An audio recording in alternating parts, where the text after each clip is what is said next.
Hello, welcome to my YouTube channel. हम हैं RC mission classes की तरफ से सूरज राठौर और आज हम आपके लिए लाए हैं इलेक्ट्रिसिटी।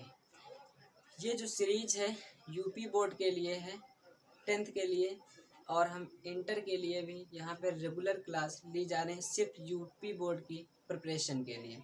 मतलब यहाँ पे एक्सपेक्टेड क्वेश्चन लिए जाते हैं सिर्फ किसके लिए, यूपी बोर्ड का जो एग्ज़ाम है उसमें आपको सीधे बहुत ही ज़्यादा यहाँ से हेल्प मिलेगी।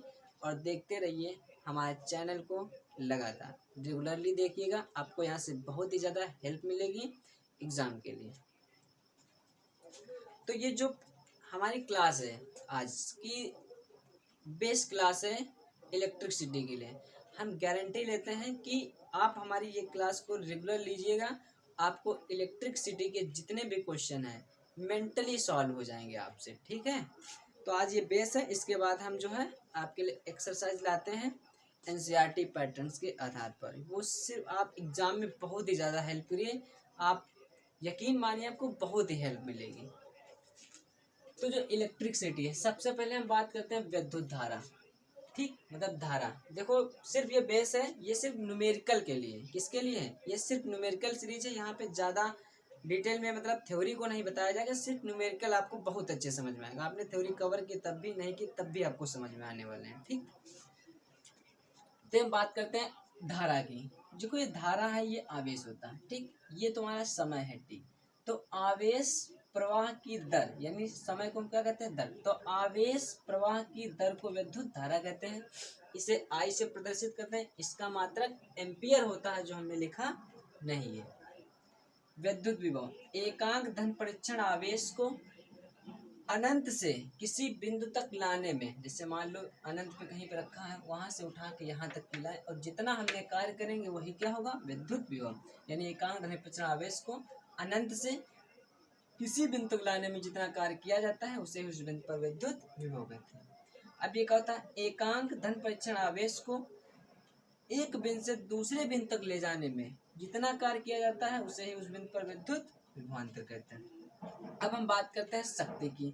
ऊर्जा ये कार्य होता है, इसको हम ऊर्जा कहते हैं। तो ऊर्जा वेग की दर, दर को हमेशा टाइम मानिए, यानी समय होता है। तो ऊर्जा वेग की दर को विद्युत सामर्थ्य कहते हैं। इसका मात्रक वाट होता है। यह एक सदिश राशि है। जो विद्युत विभव अदिश राशि होता है, धारा भी अदिश राशि होती है। अब हम बात करते हैं प्रतिरोध की। मात्रक वाट होता है।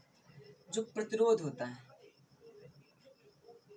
किसी चालक के सिरों के बीच लगाए गए विभवांतर तथा उसमें बहने वाली विद्युत धारा के अनुपात को प्रतिरोध कहते हैं। इसे आर से प्रदर्शित करते हैं। इसका मात्रक ओम होता है। अब बात करते हैं विशिष्ट प्रतिरोध, that is very very very most important. अब तुम्हारा एग्जाम स्टार्ट होने वाला है, देखिएगा कैसे। यहाँ से न्यूमेरिक, ये भी तुम्हारे इम्पोर्टेंट, मैं बोला वेरी वेरी मोस्ट इम्पॉर्टेंट। ये तुम्हारी थ्योरी भी फंस सकती है और जिस पे हम न्यूमेरिकल भी कराएंगे बहुत ही अच्छे अच्छे।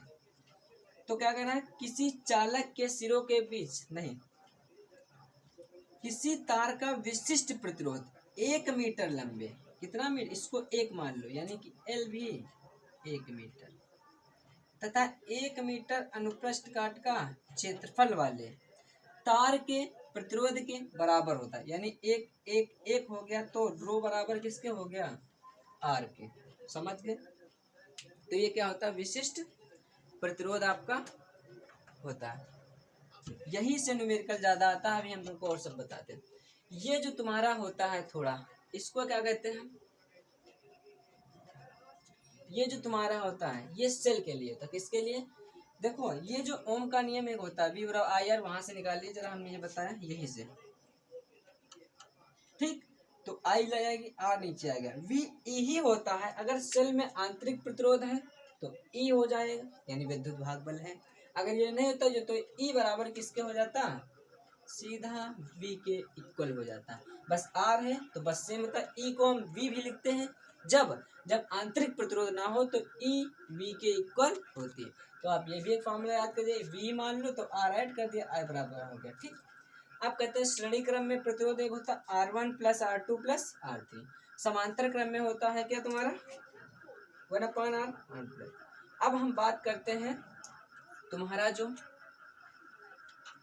विद्युत ऊर्जा। तो किसी चालक में आवेश को प्रवाहित करने में जो ऊर्जा व्यय होती है उसे क्या कहते हैं? ऊर्जा। ठीक, मतलब जो ऊर्जा व्यय होगी उसे ही विद्युत ऊर्जा कहते हैं। ये किलोवाट घंटा, यहाँ से भी थोड़ा तुम्हारा आता है न्यूमेरिकल, यहाँ से भी बहुत ही ज्यादा पूछा था, मैं गारंटी लेता हूँ आपको यहाँ से न्यूमेरिकल फंसेगा।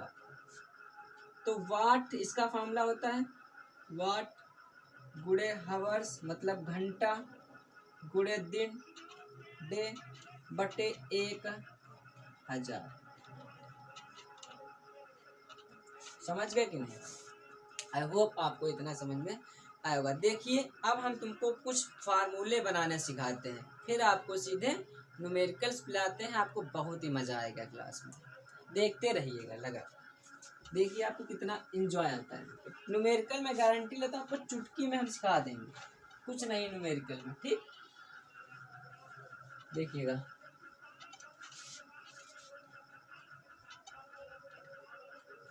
हम आपको फॉर्मूलास बनाना तो सिखाते हैं। जैसे कहा हमने P बराबर यहीं से उठाते हैं W/T। देखिएगा फार्मूले कितने बने। अब हमने कहा एक फार्मूला आपको हमने अभी विद्युत विभव में सिखाया, V बराबर W/Q।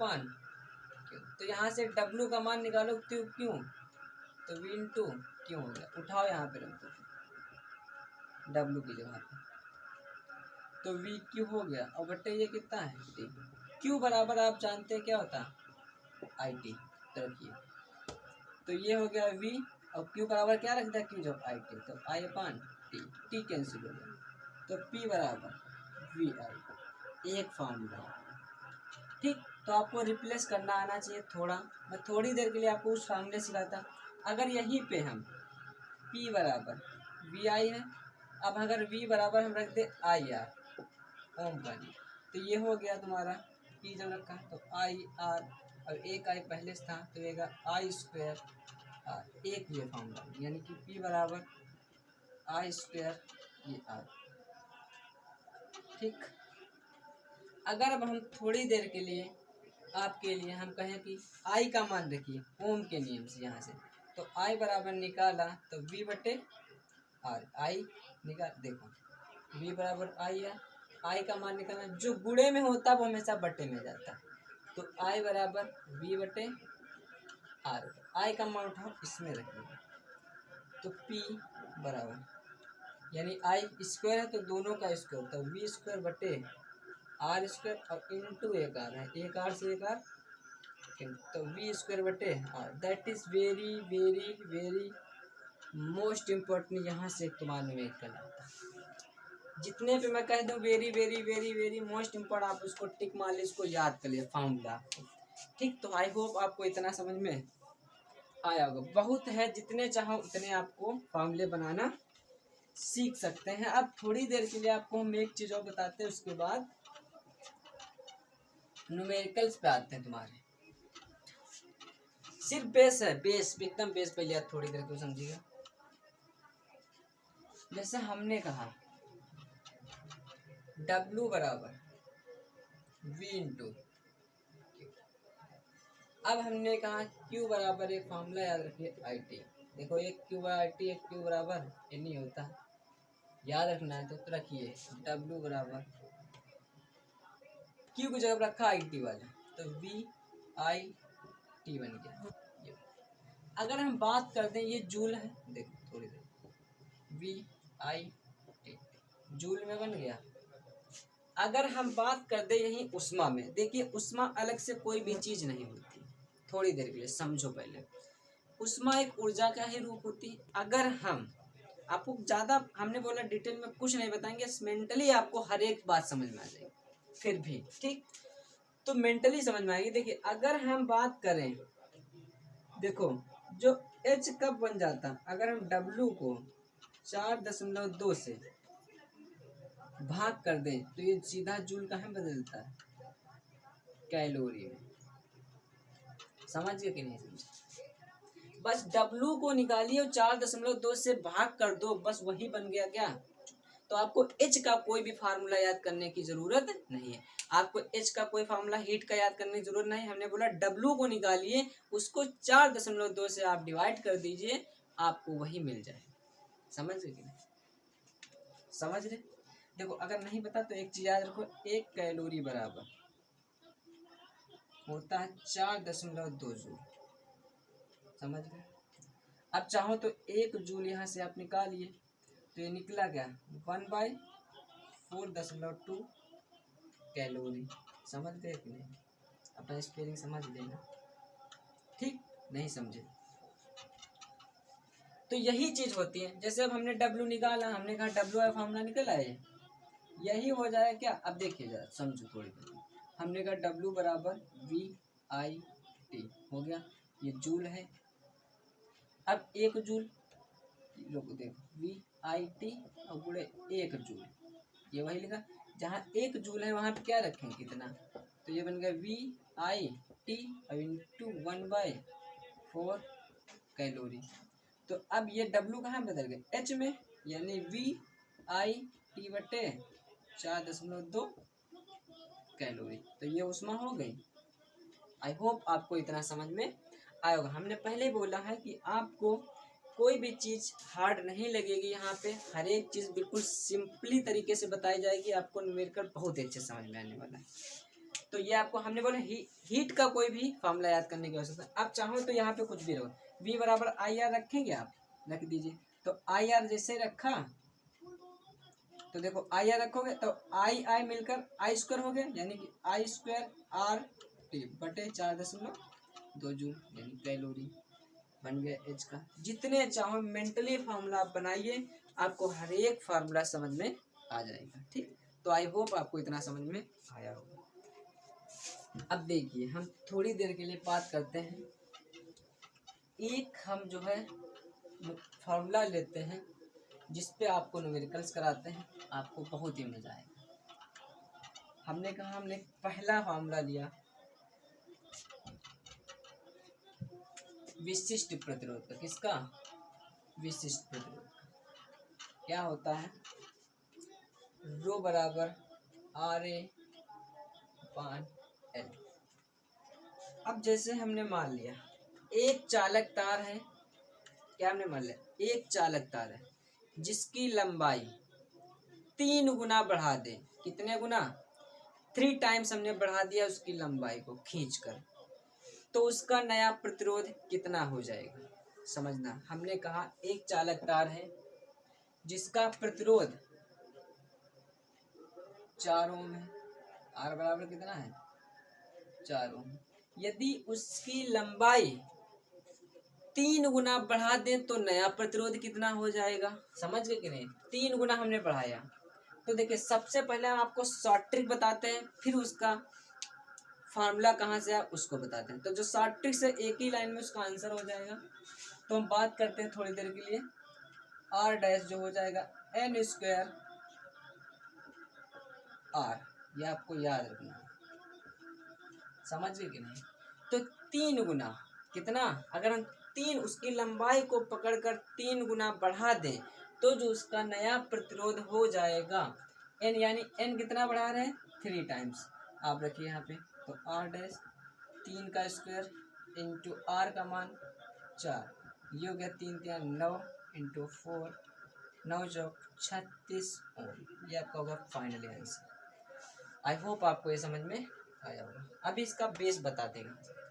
अगर हम यही जगह कहें कि एक चालक तार है जिसका प्रतिरोध 5 ओम है, R बराबर, अगर उसका हम खींच कर उसकी लंबाई 2 गुना बढ़ा दें तो उसका नया प्रतिरोध कितना हो जाएगा। तो 2 टाइम्स बढ़ाया, 2 का स्क्वायर कीजिए, इसमें मल्टीपल कीजिए, तो 2 का स्क्वायर 4 इंटू 5, आंसर हो गया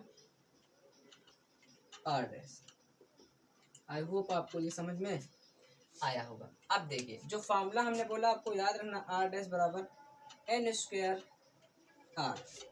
तो यानी जो गुना में कहेगा वो N होगा और जो प्रतिरोध देगा वो R होगा, जो पूछेगा वो R' होगा। आई होप आपको इतना समझ में आएगा। अब देखिए अब हम बात कर, एक क्वेश्चन और लिखते हैं। हमने कहा किसी चालक तार की लंबाई, मान लें किसी चालक तार है जिसका प्रतिरोध 10 ओम है, R बराबर कितना है, 10 ओम। उसकी लंबाई को खींचकर 5 गुना बढ़ा दिया जाता है। तो रखिए आर डैश, तो एन स्क्वायर यानी 5 का स्क्वायर और इंटू 10, तो 25 इंटू 10 आंसर आ गया 250। अब आपको हम लॉजिक बताते हैं कि असल में आता कहाँ से। तो आई होप इतना समझ में आया आपको। अब देखिए मैं लॉजिक ये आपको सिद्ध करके हम देते हैं कि असल में आता कहाँ से। देखिए चालक तार था, ठीक। अब मान लिया उसकी जो लंबाई थी कितनी थी, एल होगी।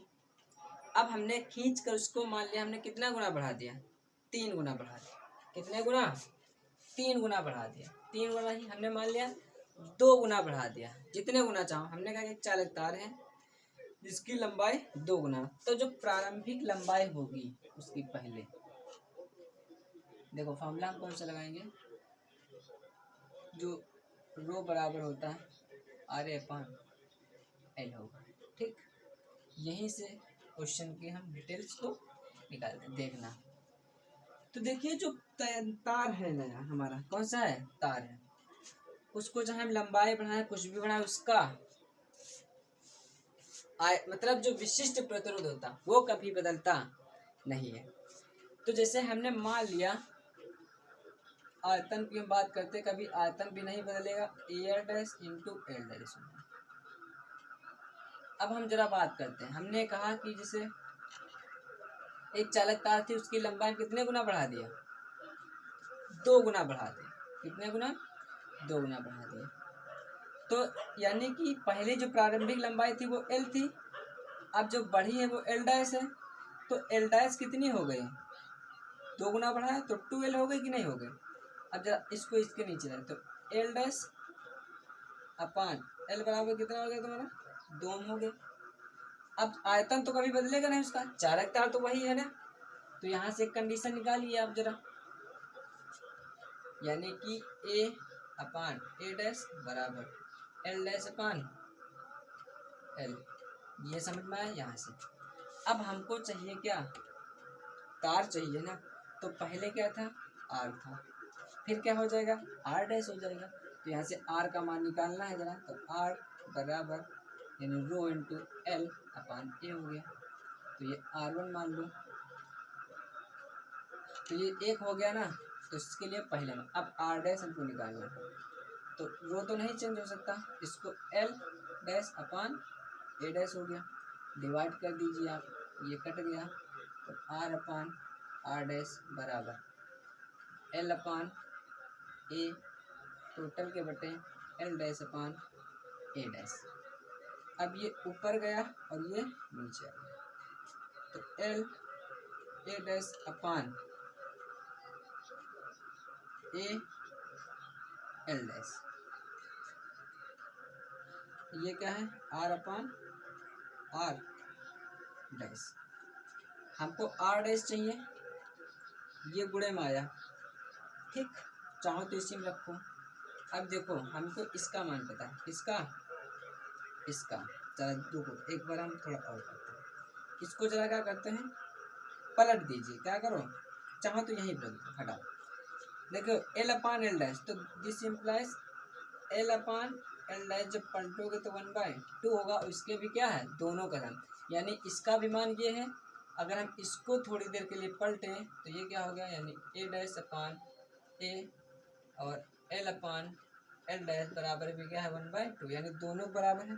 तो जहाँ इसको अब चेंज कर देखो, एल अपान एल डैश गुणा ए डैश अपान एल, तो दोनों के बराबर क्या है 1/2, यानी इसकी जगह 1/2 और इसकी जगह भी 1/2 रख सकते, तो 1/2 इंटू 1/2, ये हो गया 1/4। अब देखिएगा जरा, यानी R upon R dash, R upon R dash बराबर कितना है 1/4, 4 की गुणा इधर और इसकी इधर, तो आर डैश कितना आ गया 4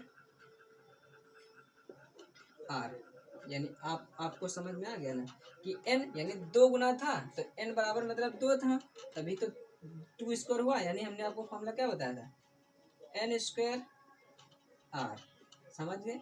जितने गुना बढ़ा है उसको यहाँ पे रखिए, आपका मेंटली सॉल्व हो जाएगा क्वेश्चन। आई होप आपको ये समझ में आया होगा। Note down this question. ये आपका बेस है, सिर्फ क्या है, बेस है। ये कोई एक्सरसाइज नहीं कराया जा रही, ये सिर्फ बेस है, आपको इसमें बेस ही बताने जाने वाला है। एक्सरसाइज लेंगे आपको बहुत मजा आएगा। देखिए, तो आई होप आपको ये समझ में। देखिए, अब हम मेंटली क्वेश्चन बनाइए, उसका आंसर चेक करिए। मतलब लॉजिक ये होता है कि किसी भी तार को अगर हम बदलेंगे तो उसका आयतन तो नहीं बदलेगा, ठीक समझ गए कि नहीं, 3 गुना बढ़ा के, और रो भी नहीं बदलेगा, यानी कि विशिष्ट प्रतिरोध कभी नहीं बदलेगा। और वहीं से हम क्वेश्चन को बनाएंगे, तभी ये क्वेश्चन को लगने वाला है। अब हम एक क्वेश्चन लेते हैं आपके लिए। जैसे हमने मान लिया, इसी पे लेते हैं, हमने बोला इसमें सिर्फ एक ही कॉन्सेप्ट ही हम लेंगे, अपान एक्सरसाइज लेते हैं। जैसे बेस में हमने ले लिया, इसको पकड़ लिया तो बस पकड़ लिया। देखें, इस टाइप जो इस पे न्यूमेरिकल होगा सारा खत्म कर। हमने कहा, जैसे हमने मान लिया कि एक चालक तार है जिसकी लंबाई L है, प्रतिरोध R है, क्षेत्रफल A है, विशिष्ट प्रतिरोध R जो है, नहीं समझे, देखो फिर से। हमने मान लिया एक चालक तार है जिसकी लंबाई L है, क्षेत्रफल A है, विशिष्ट प्रतिरोध रो है, तब प्रतिरोध R है। अब दूसरी कंडीशन जी, यदि लंबाई आधी कर दें, क्षेत्रफल 4 गुना कर दें, तो प्रतिरोध R डैश कितना हो जाएगा। समझ गए कि नहीं समझ गए। देखिएगा, हमने बोला है, आप एक बात याद रखना, सिर्फ और सिर्फ हमारी कोई भी जो न्यूमेरिकल पूछा जाता है एग्जाम में, कभी एक फार्मूले पे नहीं पूछा जाता, उसका 2 फार्मूलों का यूज होता है हमेशा, तभी न्यूमेरिकल को वो पूछा जाएगा। देखिएगा, हमने कहा रो बराबर R अपान L, यानी कि R बराबर तो रो इंटू L अपान एक हुआ। ये कब हुआ, समीकरण 1। जरा देखना, अब अकॉर्डिंग टू क्वेश्चन करेंगे हम। क्या करेंगे, हमेशा एक बात किया करो, जो मेन फार्मूला हुआ करे उसको समीकरण 1 बनाया करो। क्या करना है तुम्हें, हमारे अकॉर्डिंग चलना। अब तुम्हें क्या करना है, हमारे अकॉर्डिंग चलना, जो हम कहते हैं आप वो फॉलो करिए, आपको 100% न्यूमेरिकल आपसे बनेगा। जो उसका मेन फार्मूला हुआ करे उसको समीकरण 1 मान दिया, हमेशा मान दिया 1। अब अकॉर्डिंग टू क्वेश्चन करना है। क्या करना है, जो क्वेश्चन कह रहा है, क्या कह रहा है, लंबाई आधी कर दे। चलो लंबाई को आधी करो, L/2 किया। क्षेत्रफल कितना करना है, 4 है, यानी एक जगह कितना रखना है, 4 है। और कुछ है नहीं, विशिष्ट प्रतिरोध सेम है, हटा, ये हो गया। तब R डैश निकालना है। जरा इसको एक बार हल करो, तो यानी रो L A और इंटू इसे क्या लिख सकते हैं, 8, 4 दूनी 8। तो हमने गुणा लगाया, अलग से लिख लिया, समझना हो थोड़ी देर के लिए। जो था वैसे 4 दूनी 8 ए लिखा। जरा गौर से देखिए इसको, इतना किसके बराबर है, R के बराबर। नहीं समझे, किसके बराबर है ये, R के। तो R डैश क्या हो गया, R/8, यानी प्रतिरोध कितना हो जाएगा, R/8 हो जाए। आई होप आपको ये समझ में आएगा। Note down this question, very very most important. देखिए, मेंटली आपको क्वेश्चन लगे। दूसरा क्वेश्चन हम बताते हैं, देखिए सिर्फ समझिए। देखो, हमने कहा जब चालक तार का प्रतिरोध नहीं, जब चालक तार की लंबाई L हो, विशिष्ट प्रतिरोध रो हो, क्षेत्रफल A है, तब प्रतिरोध कितना होता है मान लिया 10 ओम। जरा समझना, सब क्वेश्चन खत्म कर देंगे, एक भी क्वेश्चन नहीं छोड़ेंगे। 10 ओम। अब दूसरी कंडीशन, यदि चालक तार की लंबाई 2 गुना, क्षेत्रफल 4 गुना, विशिष्ट प्रतिरोध कभी बदलता नहीं है, तब कह रहा प्रतिरोध कितना होगा। जरा समझिएगा, मेन फार्मूले को हमने बोला है समीकरण 1 मानना। तो मेन फार्मूला आपका क्या है, R बराबर रो एल अपान ए, समीकरण एक, इसको यूज करेंगे। अब देखिए आर एक चाहो तो इस समीकरण क्या बना दिया एक, जरा समझना। अब हमने कहा according to question R dash हमें निकालना है।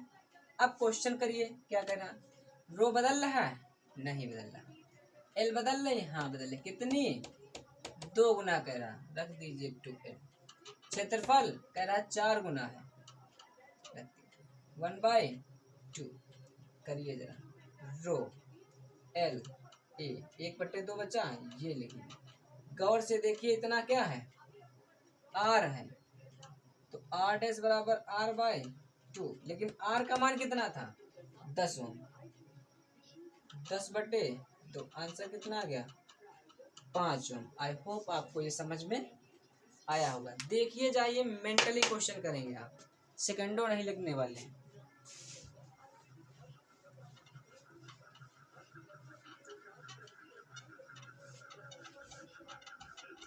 अब हमने मान लिया, आई होप आपको इतना ये समझ में आया होगा। एक क्वेश्चन और लिखते हैं, आपका खत्म करते हैं। हमने कहा एक चालक तार जिसकी लंबाई L, क्षेत्रफल A, विशिष्ट प्रतिरोध रो, तब प्रतिरोध 50 ओम। अब क्वेश्चन को करेंगे, ठीक। यदि चालक तार की लंबाई 1/10 गुना, क्षेत्रफल 5 गुना, L हो गया है 5 है, इतना है, तब करा R dash question mark. Mentally करना है, हमने बोला जो रियल फार्मूला है उसको समीकरण हमेशा एक मानना है, बस उसका यूज करेंगे। देखिए मेंटली लग जाएगा, क्वेश्चन खत्म करो। यानी कि आर बराबर रो एल बट्टे समीकरण, देखिएगा अभी कैसे बनता है।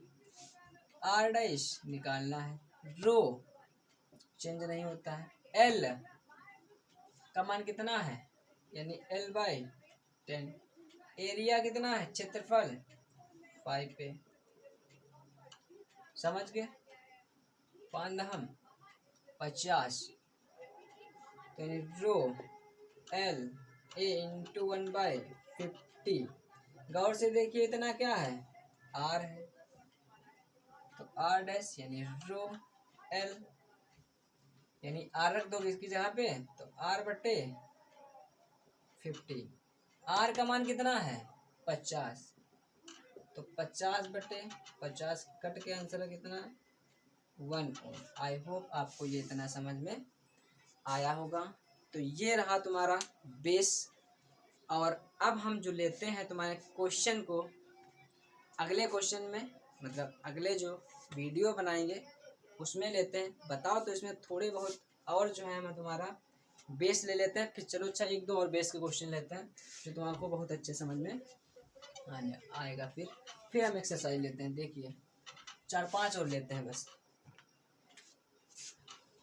अब जरा प्रतिरोध पे आपको बहुत ही दिक्कत होती है, जैसे हमने मान लिया थोड़ी देर में,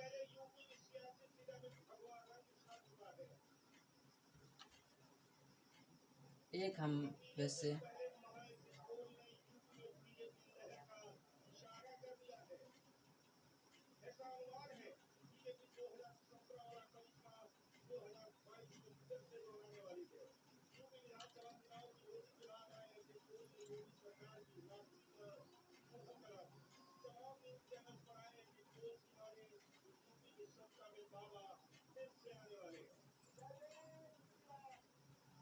5 ओम, 4 ओम, 3 ओम, 2 ओम, यहाँ पे 5 वोल्ट की बैटरी हम बिंदु मान लेते हैं।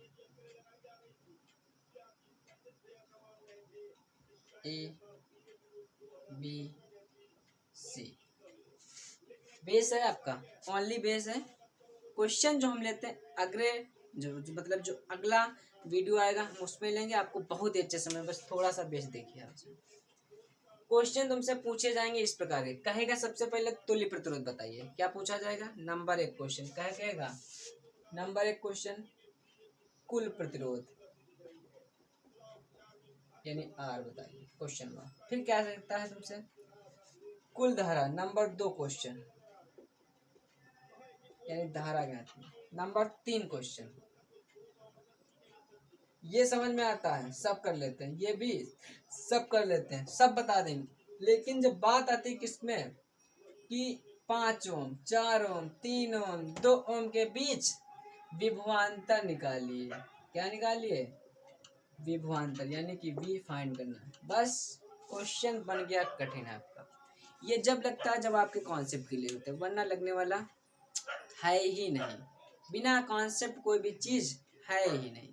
ठीक, तो आज हम बताएंगे क्या, ऐसा कॉन्सेप्ट बताएंगे जो कभी झुकेगा नहीं। ठीक है, तो देखिएगा, इधर करना कुछ नहीं है तुम्हें।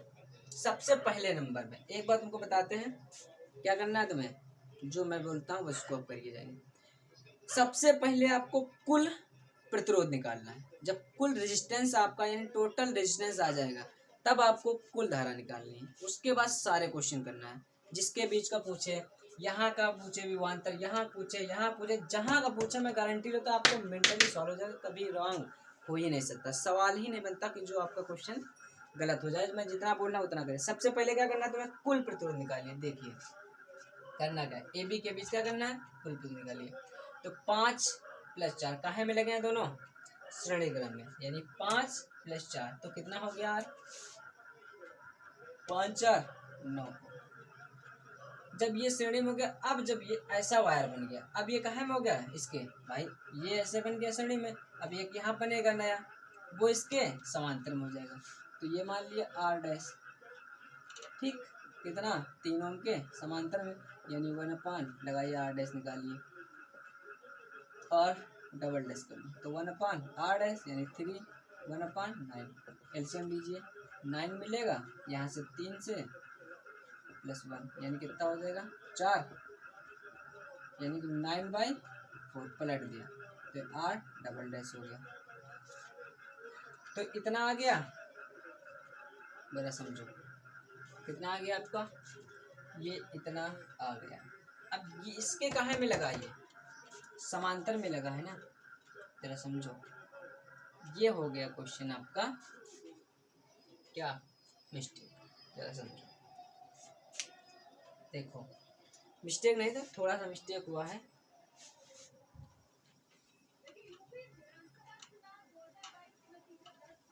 हटा इतना, क्या करते हैं, देखिएगा। तो सबसे पहले इतने क्वेश्चन, कुल प्रतिरोध इतना आर, फिर कुल धारा निकालना है, फिर कुल मतलब फिर विद्युत विभवांतर। मतलब यहाँ का पूछ सकता है, यहाँ का पूछ सकता है, कहीं का भी तुमसे पूछा जा सकता है। तो देखिएगा सबसे पहले क्या करना है तुम्हें, ये कहाँ है में, श्रेणी क्रम में, तो इनका आर डैश निकालिए।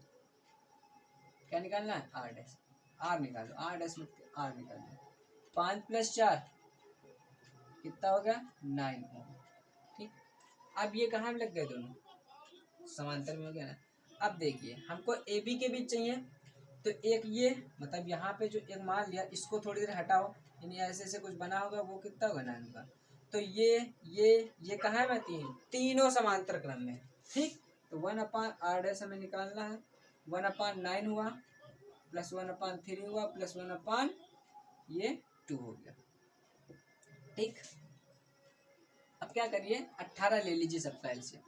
तो 18 लिया, यहाँ 2 से, यहाँ से 6 छतियाँ 18 ऊपर नीचे, यहाँ पे 9 से ऐड कर लीजिएगा, 6 2 8, 9 8 17, यानी 17/18 8।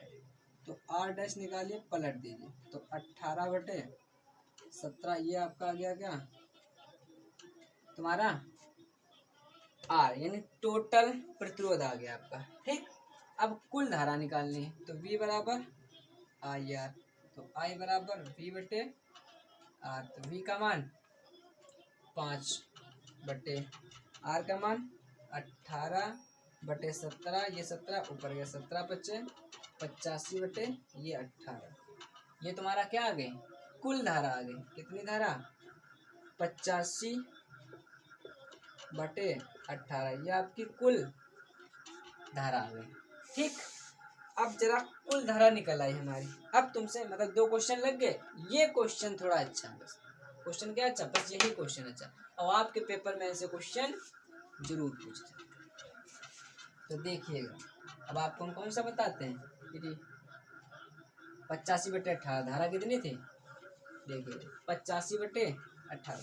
ये पॉइंट जो तुम्हारा देखिएगा आई बराबर 85/18, ये धारा आई। जो हम ये बात आपको समझाने जा रहे हैं, बस आपको इसको जो है थोड़ा गौर से सुनना है, ठीक। यहीं से क्वेश्चन बने। देखिए यहाँ से जो धारा निकली कितनी, आई निकली। आई का मान कितना है 85/18, तो यहाँ से भी आई निकली। समझना हो जरा क्वेश्चन, आई जा रही थी, आई आई आई यहाँ से, ठीक। छोड़ दो। अगर एक बात समझिए, 85/18 आए, हमने मान लिया यहाँ से 85/18 धारा निकल रही थी, चुप चुप चुप चुप आई यहाँ तक की, ठीक, टिक टिक टिक करके आई। यहाँ से धारा बट गई, ये 2 वायर थे, 2 तार थे, बट गई धारा। तो अगर हमने मान लिया, क्या मान लिया, थोड़ी देर के लिए अगर इसमें धारा आई गई, कितनी आई, तो इससे से कुछ घट के तो जाएगी, यानी इसमें कितनी जाएगी 85/18 माइनस आई। इस वायर की हम बात करें, किसके, ए बी है, ठीक। समझ गए कि नहीं। अब बताइए, देखो जो ये वायर होंगे दोनों, जो विभवांतर इसमें होगा वही विभवांतर इसमें होगा। राजी समझिएगा, समांतर क्रम में विभवांतर क्या होगा, सेम होता है। तो जो विभवांतर यहाँ पे होगा वही विभवांतर इसमें होगा, ठीक। तो ये 5 4 कितने हैं, 9 ओम का है प्रतिरोध, बताइएगा कितने ओम का है, 9 ओम का, यानी कि 5 4 9, और इसमें धारा कितनी जा रही है, आई बराबर, ये कितना है 3 ओम का, तो 3, और धारा कितनी है इसमें 85 - 18 आई। बताइए जो यहाँ का V1 होगा ये इसमें इतने के V2 के इक्वल होगा। समझ के, बस ये लॉजिक आपको लगाना, मेंटली क्वेश्चन तीनों सॉल्व हो जाएंगे आपके। समझ गए कि नहीं। जो यह समांतर का विभवांतर क्या होता है, तो जब यहाँ का विभवांतर होगा वही इसमें का विभवांतर होगा। तो अब आप करिएगा इसको, 3 3 9, तो 3 आई। जरा समझो थोड़ी देर के लिए। तो ये 85 माइनस का 18 इंटू आई होगी। अब इसको जाओ, हाँ आई को इधर ले, ये कितना हो गया 4 आई, तो 85 18, ठीक। अब क्या करना है तुम्हें, ये गया नीचे, तो आई का मान निकला 85, यानी 18 25 90, नहीं 18 चक्कू 72 होता है, ठीक। समझ गए। तो आई का मान निकला है, किसका मान निकला है, आई का। अब बताएं, जब आई का निकला है तभी तो विभवांतर निकाल पाओगे। अब हम कह रहे हैं तुमसे 5 ओम के बीच विभवांतर बताओ, 4 ओम के बीच, 3 ओम के बीच, जितने चाहो उतने क्वेश्चन बन गए। यहाँ का चाहो, यहाँ धारा सेम हो गई, यहाँ से धारा निकले, नहीं समझे। अब इसमें तो आई जा रहे हैं, लेकिन इसमें जो आई का मान निकाला है तुमने, नहीं समझे, ये है। अब इससे घटाओगे तो घट के इसमें धारा है, इसमें फिर कितनी जा रही, आई आई आई, यहाँ से यहाँ तक आ रही। तो अब निकालो V, क्या निकालना है तुम्हें, V बराबर आई आर, आई का मान 85/72, और प्रतिरोध 5, 5 चक्कू 20, 5 चक्कू नहीं 55 25, 55 40, 40 2 42 बटे 72, ये तुम्हारा क्या हो गया विभवांतर, ठीक। अब चाहो तो यहाँ निकालो, चाहे जहाँ निकालो। आई होप आपको ये इतना समझ में आया होगा। अब हम जो क्वेश्चन लेंगे, ये तुम्हारा बिल्कुल बेस था, हमने क्वेश्चन बनाया अपनी मर्जी से, ये कठिन भी बना, सरल भी बना, वो जैसा भी बना सब ठीक है। अब जब हम लेंगे ये दूसरी क्लास, इसके बाद उसमें सब होंगे कहे से क्वेश्चन आपके NCERT पैटर्न के आधार पर, सिर्फ बुक के क्वेश्चन होंगे, तो बहुत ही मज़ा आ जाएगा। Thank you for this watching this video.